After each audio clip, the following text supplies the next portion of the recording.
Siendo las 16 horas del día 10 de abril del 2026, se declara abierta la audiencia intermediaria dentro de la causa penal correspondiente a los hechos ocurridos en Salvador Atenco, Estado de México, en mayo de 2006, con fundamento en el artículo 20 de la Constitución Política de los Estados Unidos Mexicanos, el cual establece los principios del sistema penal acusatorio, como la presunción de la inocencia, el debido proceso, la igualdad entre las partes y el derecho a una defensa adecuada, así como el artículo 334 del Código Nacional de Procedimientos Penales, que dispone que la audiencia intermediaria tiene como finalidad la depuración de los medios de prueba y la determinación de su admisibilidad.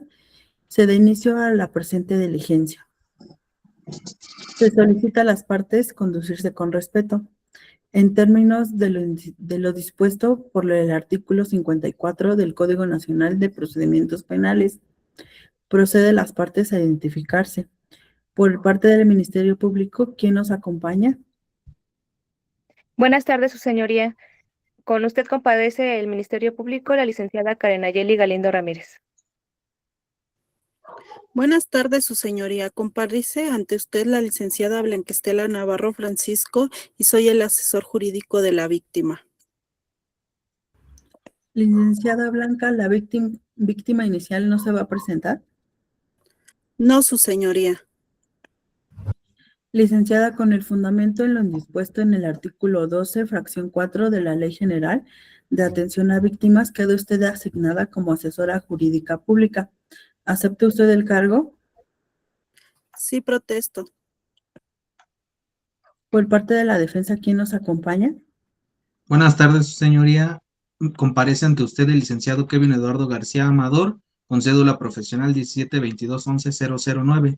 Los demás datos ya fueron identificados en salas. ¿Es cuánto? Se concede el uso de la voz al Ministerio Público. Gracias, su señoría. Esta fiscalía formula acusación en contra del imputado por su probable responsabilidad en los delitos de ataques a las vías de comunicación y resistencia de particulares. Los hechos se desarrollaron los días 3 y 4 de mayo del 2006, cuando fuerzas policiales federales, estatales y municipales desplegaron un operativo en San Salvador Atenco con el objetivo de restablecer el orden público. Durante dicho operativo, el imputado fue detenido en un contexto de disturbios, siendo señalado como partícipe en actos de oposición y resistencia a la autoridad. Los hechos encuadran en los delitos antes señalados al existir conductas que obstaculizaron la función pública y alteraron el orden. Con fundamentos en los artículos 261, 262 y 263 del Código Nacional de Procedimientos Penales, que establecen que el dato de pruebas es una referencia preliminar, que el medio de prueba es la fuente de información y que las pruebas es el resultado de su desahogo en el juicio. Esta representación ofrece: 1. La confesión del imputado; 2. Testimonios de elementos policiales partícipes en el operativo; y 3. Objetos asegurados al momento de la detención. Estas pruebas resultan pertinentes, idóneas y suficientes para acreditar la responsabilidad penal del imputado. ¿Es cuánto? Con su autorización, su señoría, esta defensa comparece para plantear excepciones procesales y solicitar la exclusión de pruebas ilícitas, fundamentando en el artículo 264 del Código Nacional de Procedimientos Penales, el cual establece que no tendrá valor probatorio la prueba con violación a derechos fundamentales. Esta defensa ha tomado como excepciones procesales: 1. La violación al debido proceso. Desde el momento que nuestro imputado está en el momento de la detención, se vulneran los derechos fundamentales, fundamentados en los artículos 14 constitucional, que exige un procedimiento legal previo; el artículo 16 constitucional, que establece que nadie puede ser detenido sin causa legal. En el caso Atenco, las detenciones fueron masivas y sin individualización, lo que impide acreditar la flagrancia de nuestro hoy representado. 2. La excepción de la detención ilegal. El imputado fue detenido sin que existiera una justificación individualizada de su conducta. Esto vulnera su libertad personal y su seguridad jurídica. Todo acto posterior queda viciado. Esta defensa hace énfasis en la exclusión de pruebas derivado a que existieron 3 irregularidades mencionadas en el siguiente orden. Número 1, confesión bajo tortura. La confesión fue obtenida mediante violencia física, psicológica e intimidación, vulnerando los artículos 1 constitucional, que prohíbe la prohibición a la tortura, y el artículo 20, apartado B, que menciona el derecho a no autoincriminarse, argumentando que una confesión obtenida sin libertad no es válida, fundamentado en el artículo 264 del Código Nacional de Procedimientos Penales, que excluye las pruebas ilícitas. La irregularidad número 2 es la cadena de custodia. Los objetos asegurados carecen de control adecuado, y esto está fundamentado por el artículo 227 y 228 del Código Nacional de Procedimientos Penales, los cuales citan que establece el control de indicios y exige garantizar su integridad, generando una problemática explicada en que no hay un registro, no hay una certeza y por lo tanto no hay valor probatorio. La irregularidad número 3 son los testimonios viciados.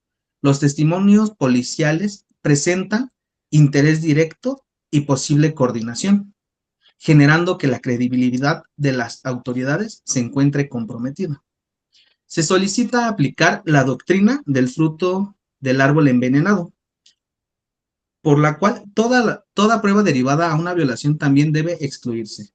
Por lo tanto, esta defensa solicita de la manera más atenta a usted, señoría, la exclusión de la confesión, la exclusión de los objetos, exclusión de pruebas derivadas y la valoración estricta de los testimonios entregados por las autoridades. Un proceso basado en pruebas ilícitas no es justicia, es simulación de legalidad. Es cuanto, su señoría. Con su venia, su señoría. Esta asesoría comparece conforme al artículo 20, apartado C constitucional, que reconoce los derechos de la víctima como el acceso a la justicia y la reparación del daño. En el caso de Atenco, se documentaron graves violaciones a los derechos humanos, incluyendo el uso excesivo de la fuerza y la violencia institucional. Sin embargo, también es indispensable que el proceso se desarrolle conforme a derecho. Una prueba ilícita no garantiza justicia, sino impunidad futura. Por ello solicitamos que se respeten los derechos humanos, que solo se admitan pruebas legales y que se garantice un proceso válido. La justicia debe construirse sobre la legalidad, no sobre irregularidades. Su señoría, esta representación sostiene que los elementos actuaron en cumplimiento de su deber. No obstante, dejamos a su criterio la determinación de la admisibilidad conforme a derecho. Este órgano jurisdiccional, en ejercicio de su función de garante de los derechos fundamentales, procede a resolver, con fundamento en el artículo 264 del Código Nacional de Procedimientos Penales, se excluye por haber sido obtenida con violación a derechos fundamentales. La cadena de custodia, con base a los artículos 227 y 228 del Código Nacional de Procedimientos Penales, se excluyen los objetos asegurados por falta de certeza. Los testimonios se admiten, sujetos a valoración en juicio conforme al principio de inmediación, generando un estándar aprobatorio. Se recuerda que el artículo 359 del Código Nacional de Procedimientos Penales establece que la condena requiere convicción más allá de toda duda razonable. Con fundamento en el artículo 347 del Código Nacional de Procedimientos Penales, se dicta auto de apertura a juicio oral con los medios admitidos. Notifíquense a las partes y se cierra la audiencia. Ok.